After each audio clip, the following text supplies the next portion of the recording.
¿Qué tal? Yo soy Michelle Chaín y esto es lo de hoy en temas económicos. Dado lo que se ha calentado mediática y políticamente el tema de la contrarreforma eléctrica y aprovechando que fue 18 de marzo, que como todos ustedes saben es el día que se conmemora la nacionalización de la industria petrolera, creo que es un buen momento para hablar por enésima vez del sector energético, pero verlo digamos que un poquito más tratando de platicar en una sola tirada, primero de alguna manera, todos estos temas que se han venido dando semana tras semana y que hemos comentado aquí. Y es que, si bien en 1938, cuando Lázaro Cárdenas nacionaliza la industria petrolera, esto fue un momento icónico para el país y en su momento fue estratégico,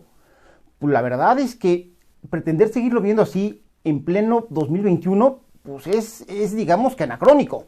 De 1938 para aquí, la verdad es que el mundo es otro. De entrada, la Segunda Guerra Mundial, la bipolaridad del mundo dividido entre el bloque socialista y el bloque capitalista, la Guerra Fría, la crisis de los misiles en Cuba, Kennedy, las leyes para evitar la segregación de la población negra en los Estados Unidos, Martin Luther King, el asesinato de Martin Luther King, el asesinato de Kennedy, guerra de Corea, guerra de Vietnam, ¿qué más? Desde luego, la apertura política en México con Reyes Heroles, la caída del muro de Berlín, la implosión de la Unión Soviética y el Pacto de Varsovia, el surgimiento del Internet, la aldea global, la democratización plena en México. Es decir, han sido una serie de eventos que hacen que el mundo de hoy sea radicalmente distinto al de cuando Lázaro Cárdenas expropió el petróleo. Y en ese sentido también la tecnología pues, ha avanzado. Hay que recordar que en la primera revolución industrial, el combustible que revolucionó las relaciones laborales y productivas en el mundo fue el vapor. Y el vapor se producía, entre otras cosas, quemando carbón. Y es un poco cuando empezamos esta dependencia de los hidrocarburos. Antes de esto, la verdad es que la mayor parte de la energía que se consumía a nivel mundial era un tema de biomasa. Es decir, cortaban madera, la tenían, hacía frío, quemaban madera y así es como se generaba energía, es la biomasa. Pero les decía, con la primera revolución industrial, empieza a darse esta dependencia de los hidrocarburos. En la segunda revolución industrial y en la tercera, pues prácticamente es el tema del motor de combustión interna, que aquí desde luego el que se vuelve el rey de los energéticos es la gasolina, y poco a poco su migración a la parte eléctrica. Y hoy, la verdad, estamos viendo una etapa en la cual, como orbe, como mundo todos, ya estamos dejando atrás el tema de los hidrocarburos para empezar una época mucho más abocada, donde el rey va a ser la electricidad producida por fuentes basadas en elementos renovables, como es el caso de las mareas, como es el caso de la energía solar o como es el caso del viento, y los hidrocarburos pues poco a poco van de salida. Y por ahí se habla, Jeremy Rifkin fue la primera persona a la que yo se lo escuché, pero se habla mucho del hidrógeno como una posible cuarta etapa en materia de energéticos. Pero lo que es un hecho es que hoy por hoy, el tema de los hidrocarburos en todo el mundo va de salida. Y es que los hidrocarburos, digamos que su principal cliente o el sector donde más se consumían, tenía que ver con el sector automotriz.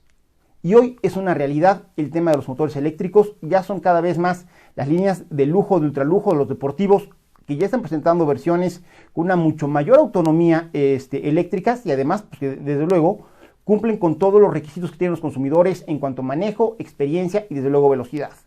Y lo mismo está pasando con las gamas más baratas, de tal manera que será cosa de 20 años, calculo yo, para que ya prácticamente toda la producción automotriz en el mundo esté basada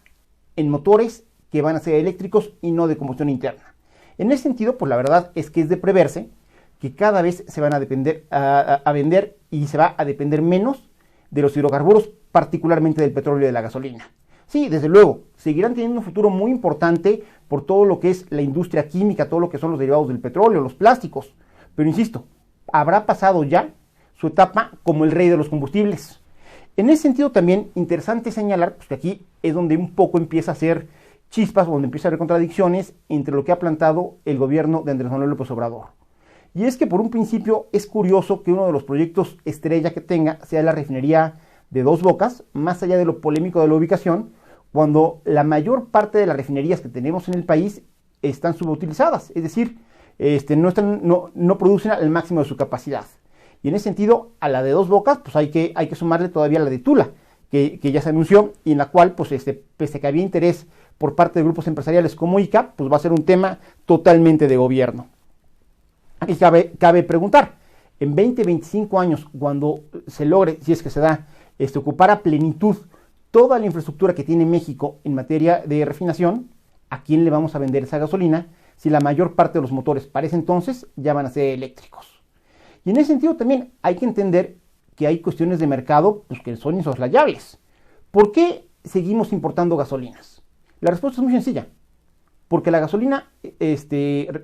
que se genera en los Estados Unidos, que se refina y se genera en los Estados Unidos, es más barata. Y es más barata por un tema de clusterización, porque digamos que toda la parte de Texas está especializado en el sector petrolero, y también por un tema de economías de escala. La verdad es que como ellos producen para Estados Unidos, que es uno de los principales demandantes, pues su generación es mucho más fuerte.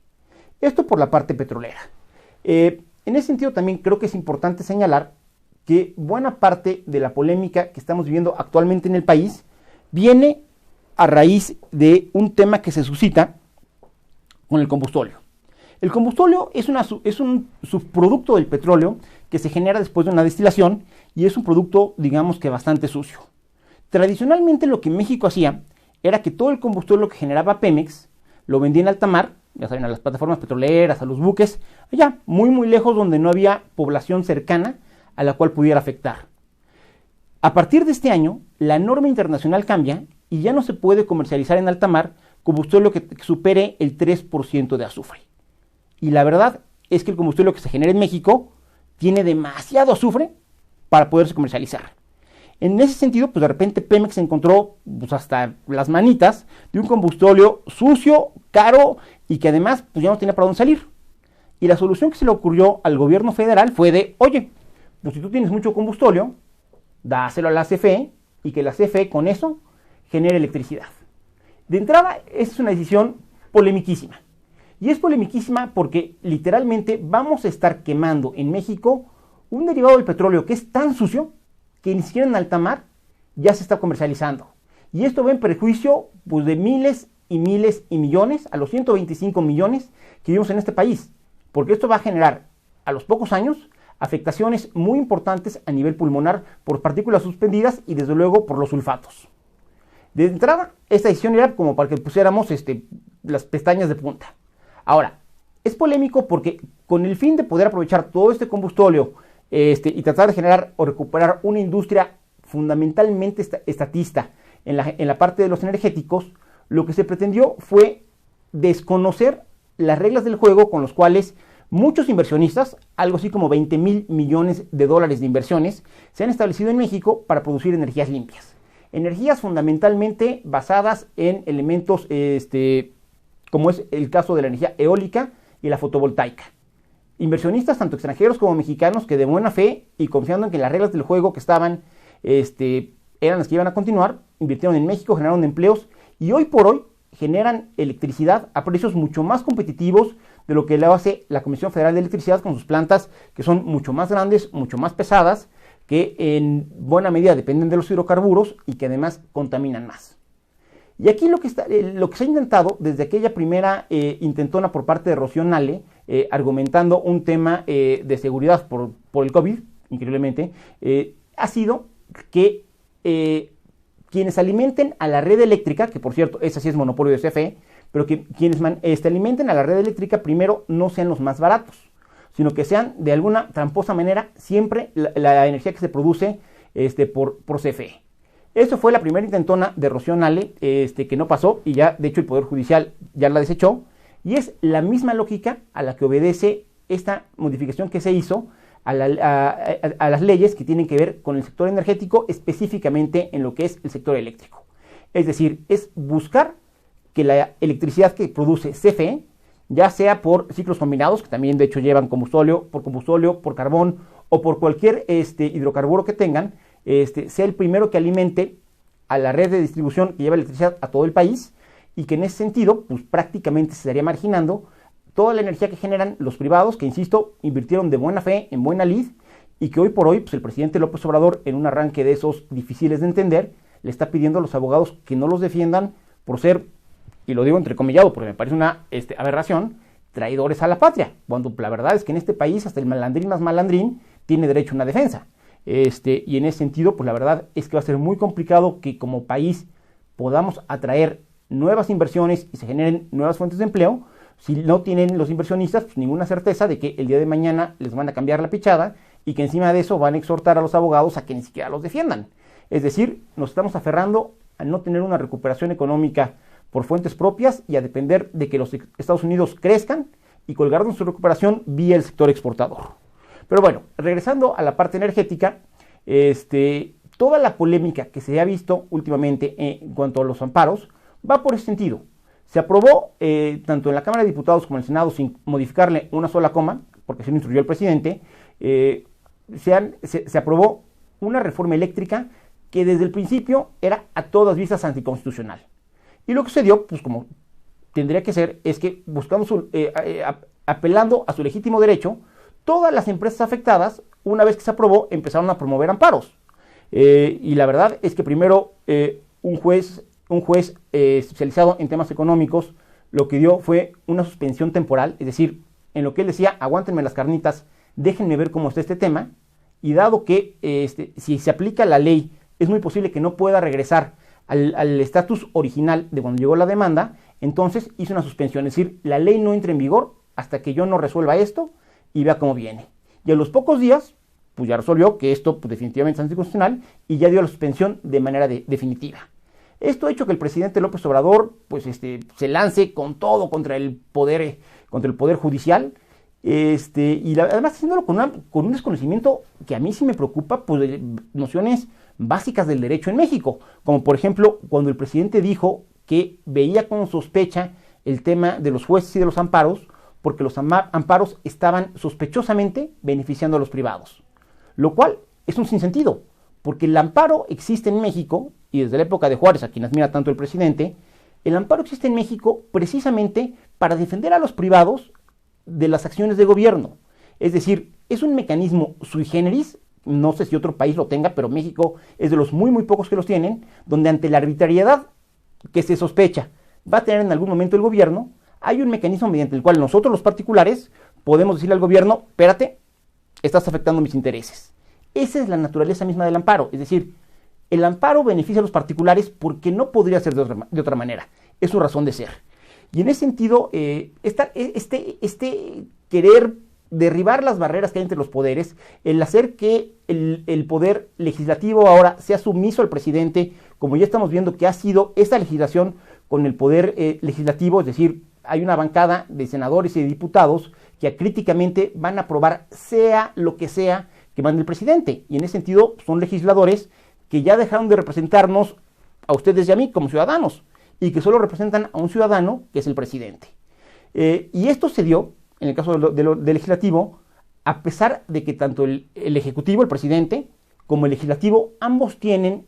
las bases de su poder, por llamar de alguna manera, en una cuestión de voto popular. Es decir, ambos son electos por la gente. Y en ese sentido, para muchos teóricos del Estado, la soberanía, o sea, la razón misma de ser de los estados, digamos que se representa en el legislativo porque es lo más cercano a la voluntad en estos pequeños espacios geográficos que en México conocemos como distritos. En el caso del Poder Judicial, que es ahora a quien pretende someter el presidente, es una naturaleza diferente porque nadie vota por los jueces. Ellos están ahí por un tema pues de élite, porque son supuestamente, o en principio tendrían que ser, de los mejores abogados de México, pues para poder aplicar de la mejor manera posible las leyes e ir subiendo de instancias hasta llegar a la Suprema Corte de Justicia de la Nación, donde están los magistrados que se dedican a ver temas de constitucionalidad. En ese sentido, pues la verdad es que normalmente los enfrentamientos entre el Poder Judicial y entre el Ejecutivo pues son enfrentamientos, digamos que un tanto disparejos, porque mientras unos van a tener la razón, los otros van a tener la representación. Y en ese sentido, pues normalmente las representaciones pesan más. Esperemos en el caso de México, como ya se empezó a ver, pues el legislativo apriete la pierna y logre defender su autonomía como poder. ¿Y por qué es importante que defienda su autonomía como poder?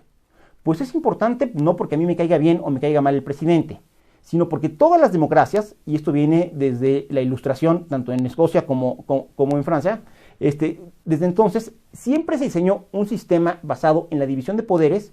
precisamente para que los poderes se compensen y se anulen entre ellos mismos, y no haya una sola persona que concentre todo el poder. ¿Por qué? Porque eso sería regresar a las autocracias y a los absolutismos, pues como en la época de los Luises, de los reyes de Francia. Y lo que se trata no es de pues, que el próximo presidente nos salga bueno o malo, sino que tengamos instituciones que por bueno, o que si el presidente sale bueno, lo ayuden y lo apoyen. Y si el presidente sale malo, pues lo contengan y digamos que lo serenen, por ocupar una frase que le gustaba antes al presidente López Obrador. En ese sentido, pues esta es un poco la parte polémica en la que está metido el sector energético, y en este se está metido en la polémica el sector energético, pues la verdad es que podemos perder mucho más de lo que es la reforma eléctrica. Porque sí, desde luego, es importantísimo que México logre retomar y recobrar la confianza por parte de los inversionistas, y eso requiere que tengamos un Estado de Derecho en el cual se respeten las reglas del juego y no las estemos cambiando de manera arbitraria. Pero mucho más importante, para que México siga siendo una democracia funcional, es fundamental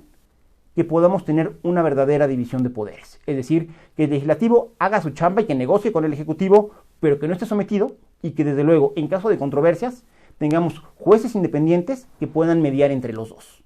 Y por eso es tan importante las elecciones que vamos a tener próximamente, porque es nuestra oportunidad de armar un legislativo que independientemente de las preferencias electorales que ustedes tengan, pero sí tener un legislativo que cumpla sus funciones y que se asuma como un poder independiente. Y en ese sentido también, pues el tema energético es importante porque nunca ha sido buena idea pelearte contra el mercado y tampoco es buena idea pelearte contra el cambio tecnológico. Y en este caso, tanto el mercado como el cambio tecnológico le están diciendo a todo el mundo que ya se acabó la época de los hidrocarburos, que es una tecnología que fue muy útil, que fue la que marcó al siglo XX, pero que estamos pasando a una nueva etapa. Y pretender aferrarnos a un nacionalismo ramplón, por llamarlo de alguna manera, un nacionalismo simplón, pensando que el hecho de que CFE produzca la electricidad y no los privados es un tema de soberanía, pues la verdad es que es un sinsentido por donde lo quieran ver. Es un sinsentido porque la soberanía es algo que va mucho más allá de un commodity como puede ser el petróleo, y que tiene que ver mucho más con los ciudadanos, insisto, y por eso normalmente los teóricos ponen a la soberanía en el legislativo, es decir, donde están todos los representantes populares, insisto, y no un commodity que igual lo podríamos haber puesto en el trigo, en el arroz, en el maíz o en lo que me dijeran. Y hay que empezar a tratar y a tomar decisiones del petróleo pensando no que es un tema de soberanía, porque no lo es, sino pensando que es un producto como cualquier otro y que de repente es rentable y de repente no es rentable. Y en ese sentido, pues la verdad es que en México queda de ver. Petróleos Mexicanos es la empresa petrolera más endeudada a nivel mundial, al grado que este año todos los remanentes de operación de Banco de México, es decir, las utilidades que tiene Banco de México por el manejo de la tesorería, prácticamente todo lo que puede disponer el gobierno federal de eso, se va a ir en ayudar a Petróleos Mexicanos para pagar los intereses de la deuda que viene arrastrando desde hace muchas décadas. Y ojo,